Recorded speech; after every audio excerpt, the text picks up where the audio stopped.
Hey everybody, welcome back to my channel. Welcome to my garden. If you are new, thank you so much for stopping by. And if you've been here before, thank you for coming back. I appreciate you. I'm in Tennessee in zone 7B. And today on this video, I'm going to show you y'all, we are starting over in some spaces. Yes, we have ripped some stuff up. Now, in my last video, I talked about the good and the bad in the garden. So we had a beautiful harvest on the last video, but we also had some trouble in the garden. We had trouble with our squash and with our cucumbers, insects, not doing well, just the whole 9 yards. And so I'm going to take you around and show you the places that we have ripped up completely, like the plants are gone, gone.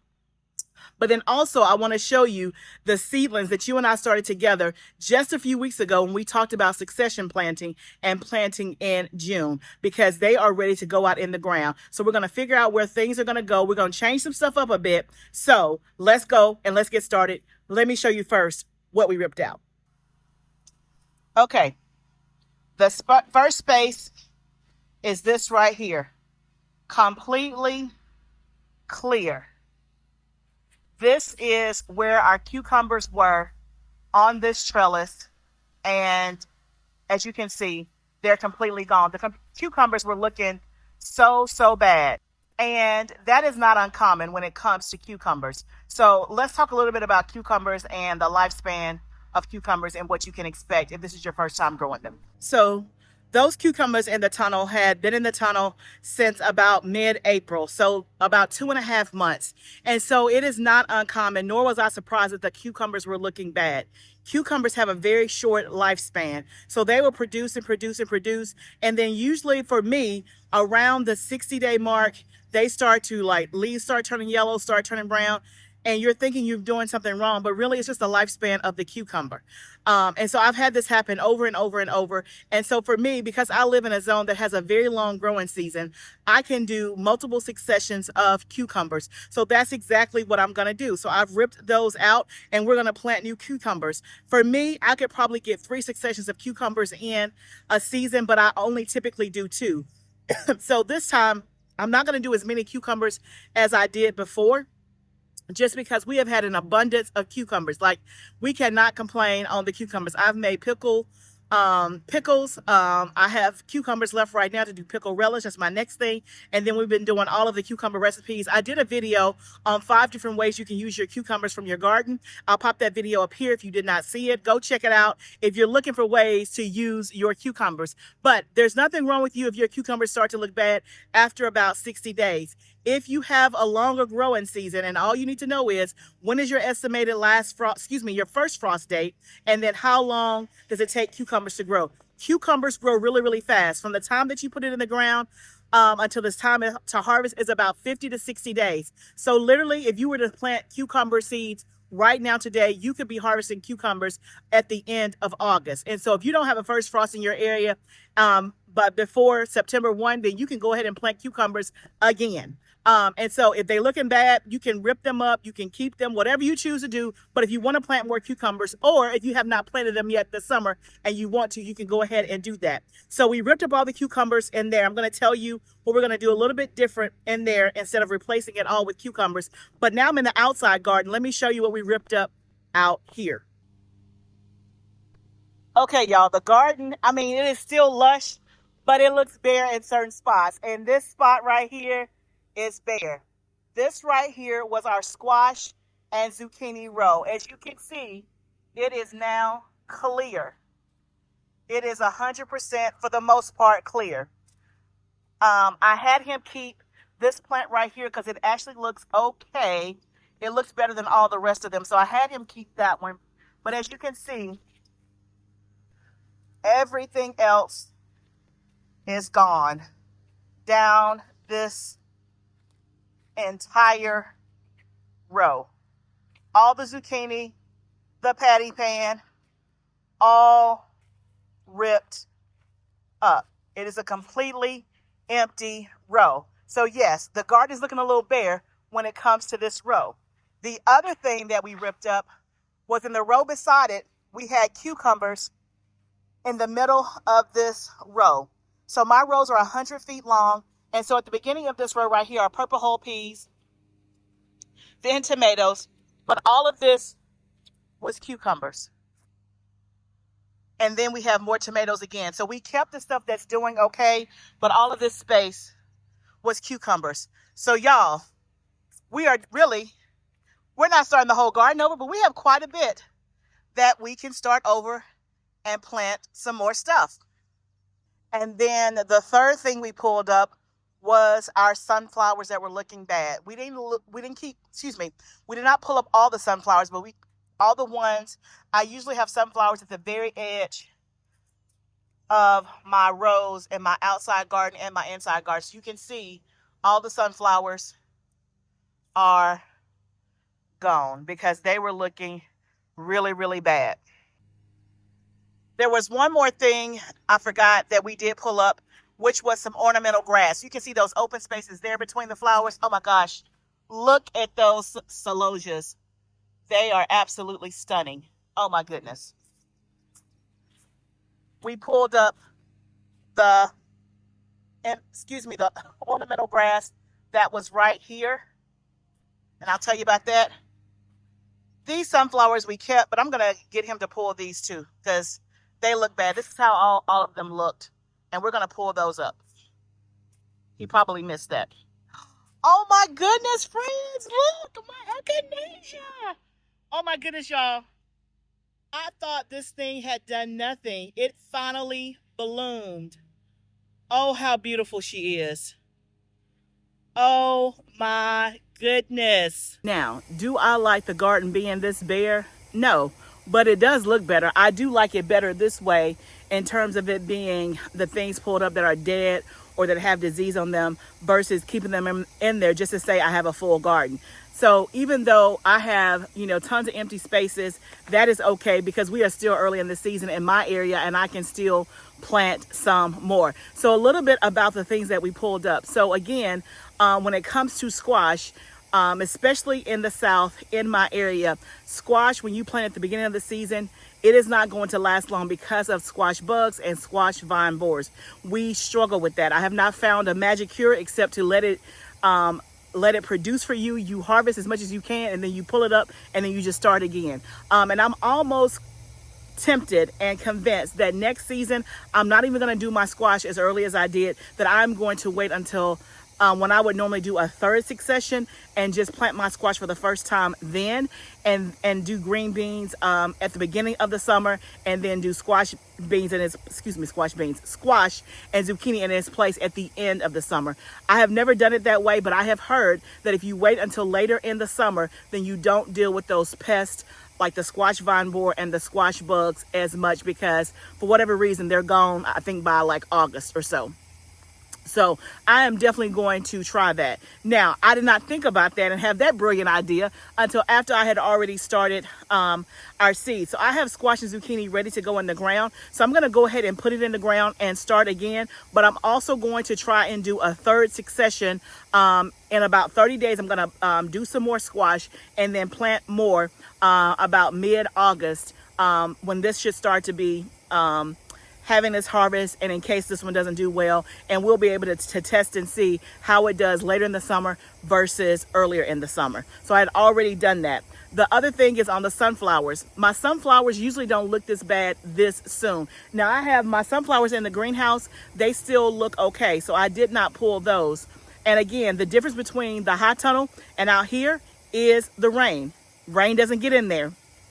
I'm able to control the water. I cannot control the amount of water that it gets out here. So to me, the rain definitely had a lot to do with the sunflowers just, going and looking bad soon. But again, sunflowers are quick and easy. You can get sunflowers in about 50 to 60 days. So again, I can just do those things again. The other thing that I pulled up as I was walking back here was I also pulled up my calendula.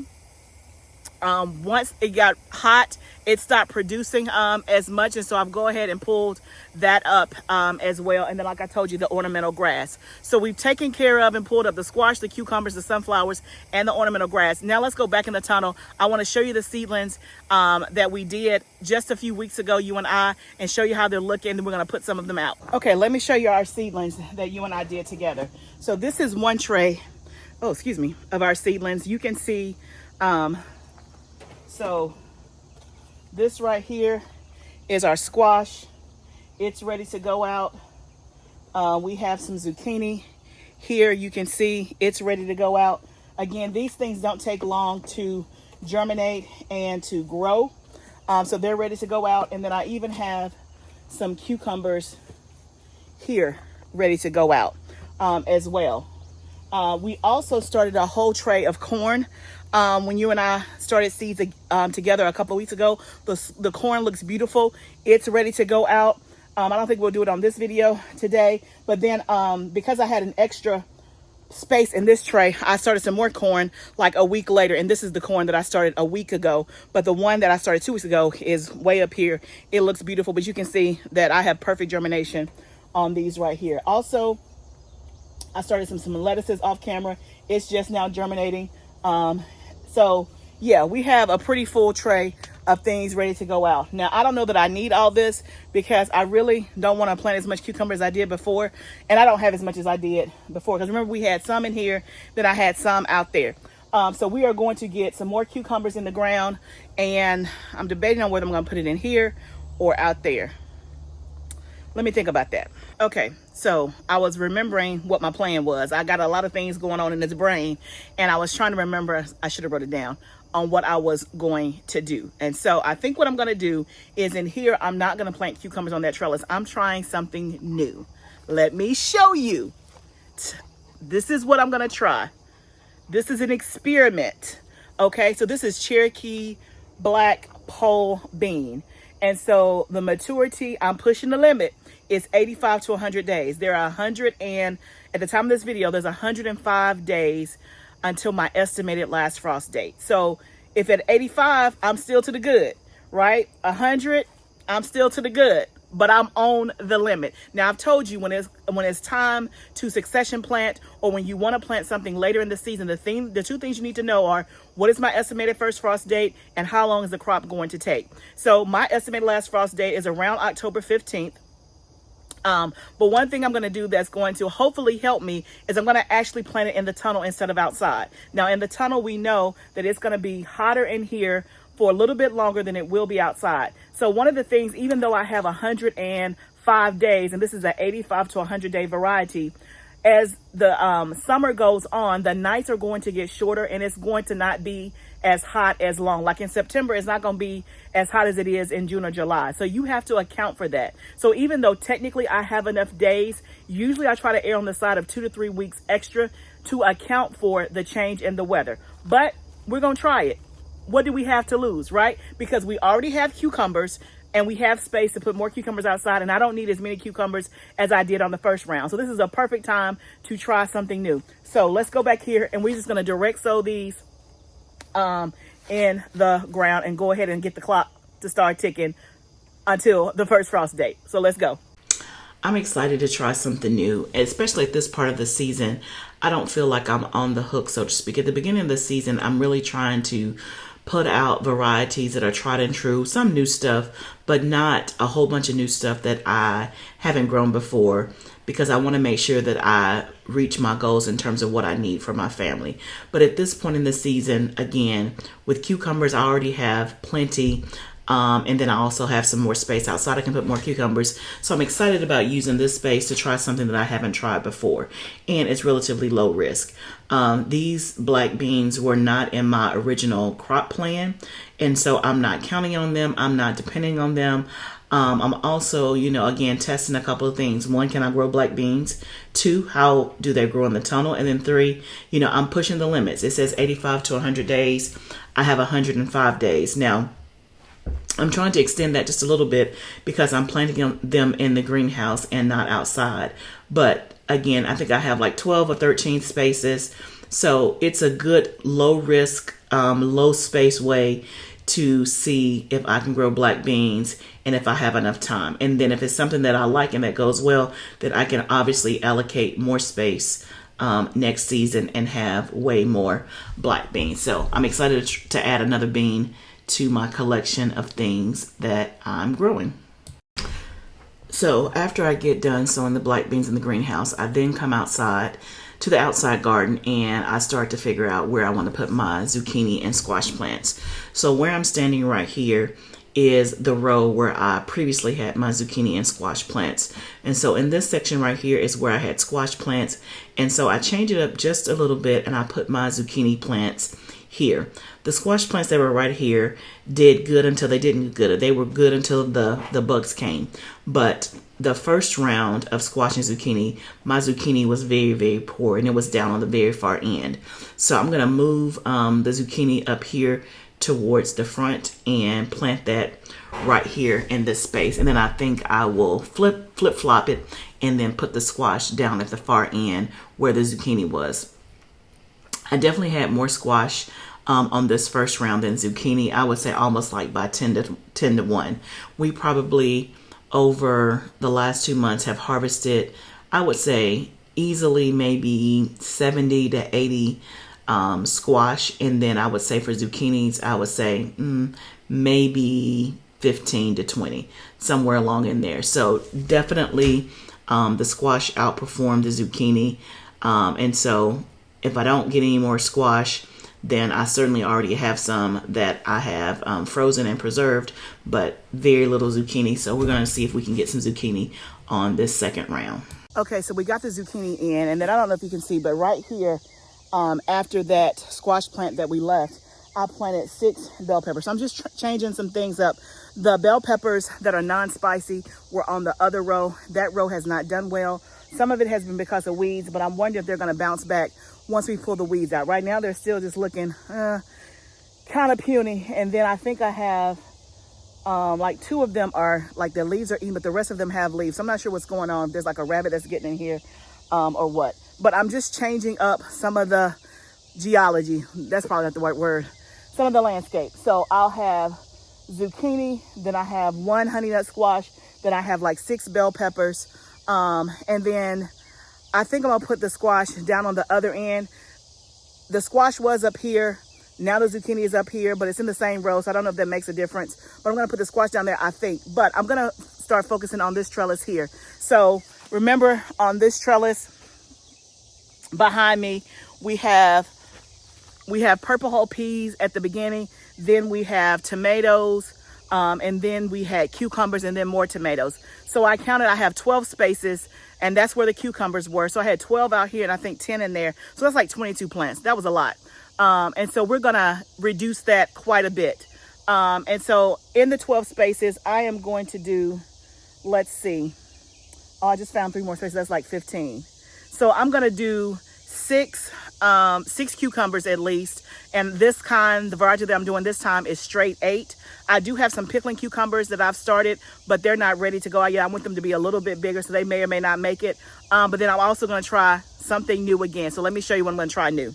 So I'm going to do another new bean since I have trellis space, and this one is the rattlesnake pole bean from M.I. Gardner. Now, I have never done these before. I don't know much about them. I think Becky on Acre Homestead, I think these are the ones that she did, and I think she said when they're green, you can eat them like a green bean, but then when they dry on the inside, it's like a pinto bean. She said they taste good, but let me know if you guys have grown this before and confirm for me, like, do you eat them as a green bean or as a dried bean? What do they taste like? What do you use them in? How do you prepare it? Like, give me all the deets, okay? But this variety is only 50 days to maturity. So this is a great bean to try because I have time. I got 105 days, so I ain't got none but time on this one. So since I have, let's see, and this is a pole bean, so it's gonna need the trellis. Since I have 15 spaces, I think I'm going to do, let's say maybe 8 and 7. I want to try more of these. You know, purple whole peas are my favorite. So I have, you know, quite a bit of that. That's probably, I don't know, 25% of the row, which I could do more of those, but focus. Okay, let's do some of these and get these in the ground, and then we'll backfill the rest of the holes with cucumbers. And we'll just have cucumbers out here. We won't have any in there.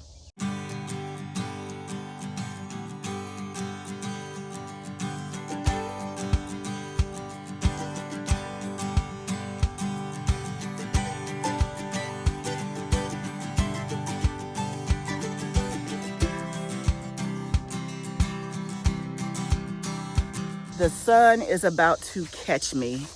We are in the golden hour. So I was able, I ended up doing 5 straight 8 cucumbers, and I ended up doing 10 of the rattlesnake pole beans. That should be enough. Hopefully they'll all germinate, and that should be enough for me to at least try them and see if I like them. And then back on the squash and zucchini row, I planted 6 squash. I still have at least probably 12 open spaces in this row. I have more zucchini that can go out. I'm just debating on whether or not I want to put it out, and if so, do I want to put it in this row? And then I have some squash that's almost ready that can go out as well. So I'm just debating, do I want to fill up the whole row with zucchini and squash again? I also have some bell peppers and stuff that I bought that need to go out, and I think I may try them some more on this row. So I'm still debating, but we were able to at least get those things direct sow so they can start to go ahead and germinate. The peppers are already seedlings that I bought on clearance at my local co-op. And so if you have a co-op near you, go ahead and check, because they have a buy one get one free sale on all the bunny plants. So I went and snagged, I don't know, 10 plants or whatever, and paid $20 for the plants. And some of them have 2 in it. So bonus for me. I'll get the rest of those things out maybe tomorrow. I'm going to do a video about specifically what you can plant in July, just like I did a video on what you can plant in June. So if you have questions, let me know. But hopefully this video was helpful for you to see, you know, sometimes it's okay to just rip up your stuff and start over again. It's not your fault as the gardener. Sometimes you cannot control the things that make it do what it does. Sometimes it's just a natural life cycle. Sometimes it's the weather. Sometimes it's pest and disease. But whatever it is, don't be afraid to start over again, especially when you have time. So the garden is bare right now, but just you wait. By the time we do a July garden tour, I am claiming that the spaces will be full and we'll have some growth yet again. Y'all remember, this is all a journey. We are learning as we go. There's ups and downs, there's curves, bends, twists, and turns on the journey. Subscribe to my channel, but let's grow together. I'll see you next time, friend.